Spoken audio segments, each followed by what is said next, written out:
দেখো আমি আজকে কুকিজ বিস্কুট তৈরি করব। তার জন্য ময়দা, চিনি, ডিমের কুসুম, বেকিং পাউডার আর একটা বোল নিয়ে সব কিছু রেডি করে রেখেছি যাতে তাড়াতাড়ি হয়ে যায়। এবার দেখো ওই বোলের মধ্যে আমি হাফ বাটি চিনি দিয়ে দিলাম, গুঁড়ো করে রেখেছিলাম। তারপরে দেখো এক বাটি পরিমাণ মতন ময়দাও নিয়ে নিয়েছি। তারপরেই দেখো এবার হাফ বাটি আমি গুঁড়ো দুধ ঢেলে দিচ্ছি।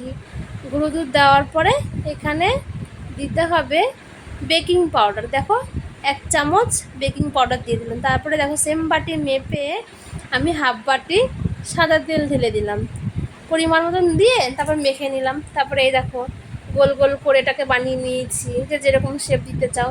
তারপরে থালায় একটু তেল ব্রাশ করে তারপরে দেখো ডিমের কুসুমগুলোকে ওর উপর থেকে ভালো করে লাগিয়ে দিচ্ছি যাতে দেখতে ভালো লাগে। তারপরে এই দেখো তাওয়ায় বসিয়ে দিয়েছিলাম। দেখেছো আমার বিস্কুটগুলো পুরো রেডি। যদি তোমাদের ভিডিওটা ভালো লাগে তাহলে লাইক, কমেন্ট, শেয়ার করতে ভুলবে না, আর সাবস্ক্রাইব করতেও ভুলবে না। টাটা।